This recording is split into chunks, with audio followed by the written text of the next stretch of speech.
Special of Shuffle. Ready, set, and action. Camera speed. Sound production, take one. Oke, halo teman-teman Safelita, kembali lagi nih, welcome back to SRS, yang pastinya weekend ini bareng teman-teman Safelita bakalan ditemenin sama podcast yang pastinya akan memberikan insight dan informasi tentu saja yang informatif dan juga seru banget nih.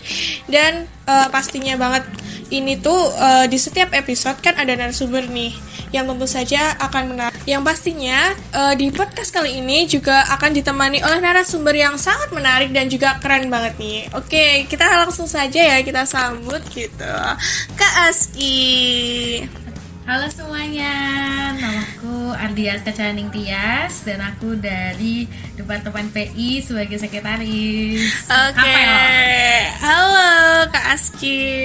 Wow, sekretaris Safel nih, keren banget nih. Oke, mungkin tadi kan udah perkenalan nih. Mungkin kita santai-santai aja nih. Kita canda-canda dulu nih. Kita canda-candaan dulu nih. Mungkin di kakak nih ya.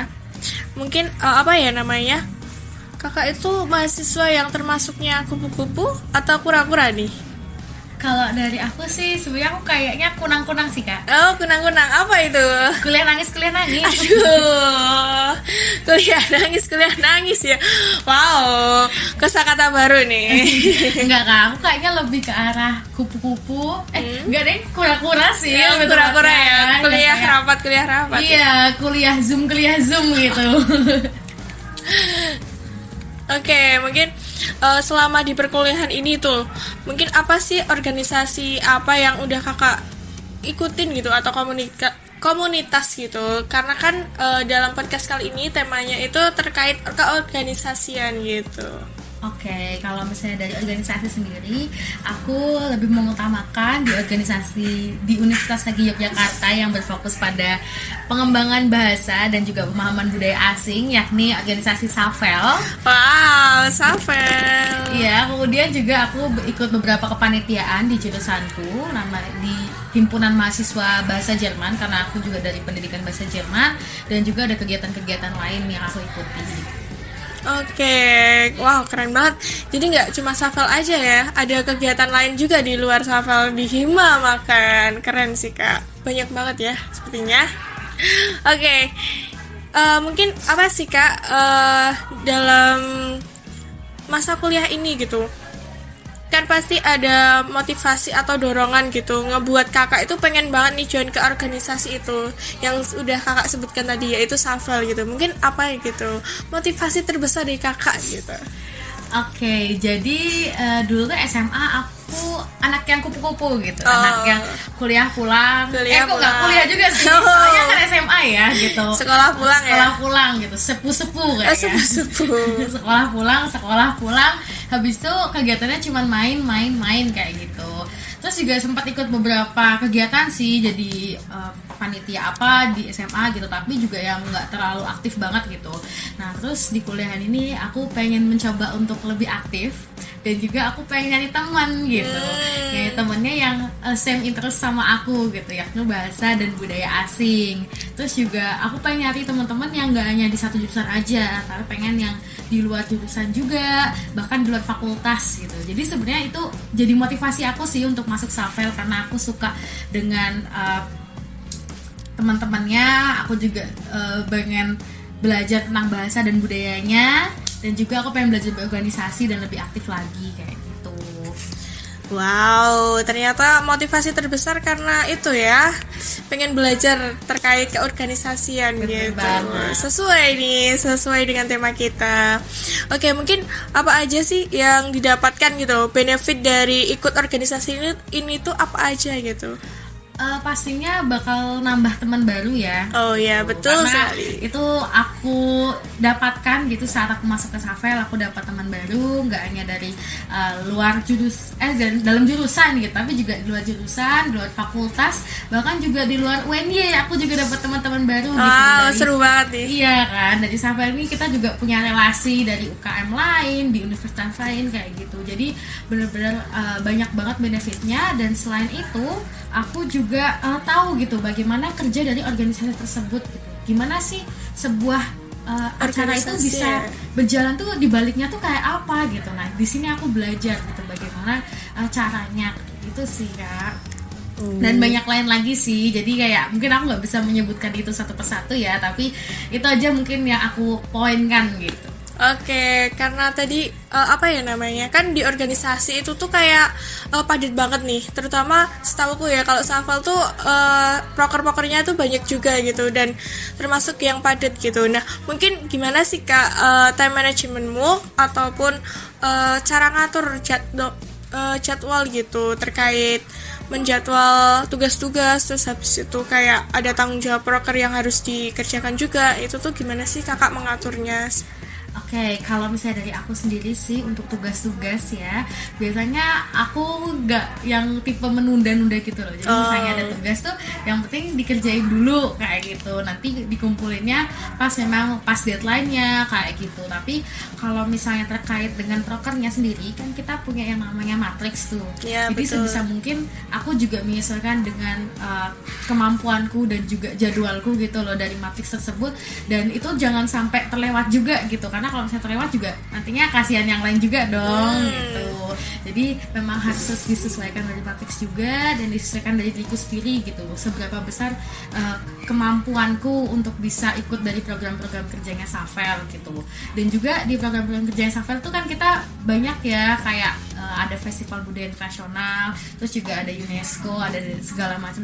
Nah itu juga aku lihat-lihat nih, kalau misalnya aku ikut festival budaya internasional, apakah aku harus ikut UNESCO juga sebagai panitia, karena kan itu juga cukup besar nih prokernya. Jadi betul mungkin banget. tidak bisa disesuaikan waktunya gitu. Jadi memang aku mungkin milih salah satu aja kayak gitu. Jadi itu sih yang mungkin aku lakukan untuk mengatur time managementnya.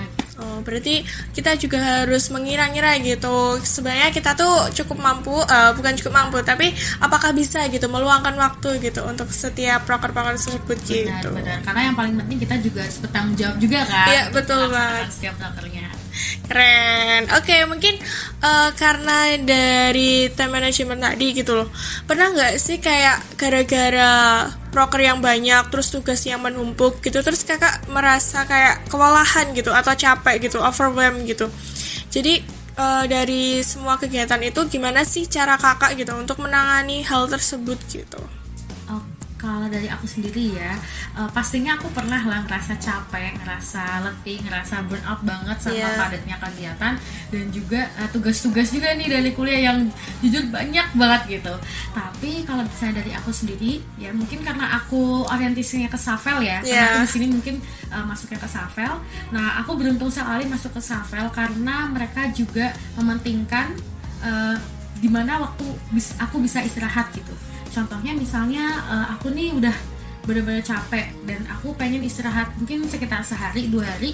Nah aku akan komunikasikan ke mereka dengan baik-baik, dan kemudian pastinya mereka akan menyetujui itu, dan mereka akan memberikan waktu longgar untuk aku bisa istirahat selama hari-hari tersebut gitu. Jadi aku tuh nggak bakal diganggu gitu.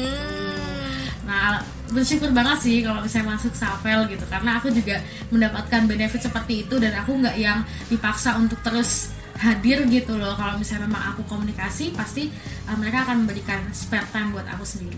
Wow, keren banget ya Safel nih, kayak memberikan kita juga ruang gitu buat kita juga me time, kalau kata orang tuh me time gitu. Ya, quality time gitu ya. Iya, butuh waktu gitu buat kita sendiri gitu.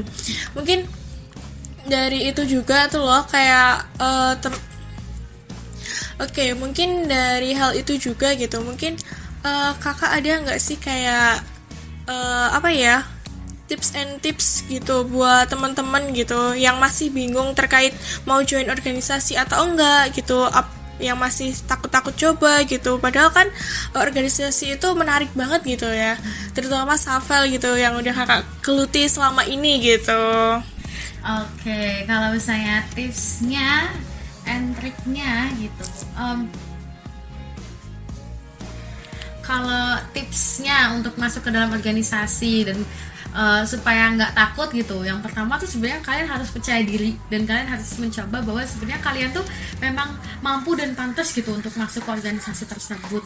Dan kemudian mungkin aku tidak bisa memberikan triknya seperti apa gitu ya, tapi mungkin lebih kayak kepesan aja gitu. Kalau misalnya memang memilih organisasi itu jangan FOMO gitu, kayak aku misalnya masuk organisasi A gitu karena teman-temanku banyak yang masuk di situ, nanti aku nggak punya teman kalau misalnya aku masuk di situ. Nah itu tuh jangan gitu teman-teman. Jadi masuk organisasi ini karena memang kamu butuh dan kamu punya tujuan gitu, apa yang pengen kamu dapetin nih dari organisasi ini gitu. Nah contohnya misalnya di Savel, aku masuk Savel karena aku pengen belajar bahasa asing, karena aku pengen punya nambah teman yang sama kayak aku nih, yang suka bahasa asing, yang suka budaya ini itu, mungkin budaya K-pop, budaya J-pop, budaya western segala macem kayak gitu. Jadi benar-benar harus percaya diri, benar-benar harus mempersiapkan diri dengan baik, dan juga jangan lupa itu adalah hal yang kita butuhkan. Oke, wow.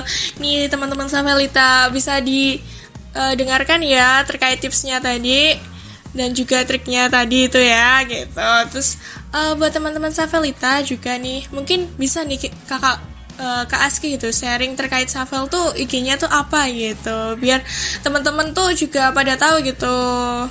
Oke, kalau misalnya Savel sendiri IG-nya adalah @savelUNY gitu. Oke. Jadi jangan lupa di-follow ya teman-teman buat IG-nya, dan jangan lupa subscribe juga YouTube-nya ini karena menarik banget ya konten-kontennya. Oke, terima kasih banyak Kak Aski untuk closing statement-nya. Oke, karena kita sudah mencapai di penghujung podcast kali ini nih, mungkin aku mau berterima kasih lagi gitu ke Kak Aski karena telah menjadi narasumber dalam podcast SOS Savel kali ini.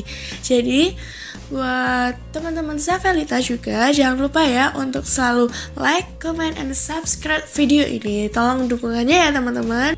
See you di podcast Savel selanjutnya.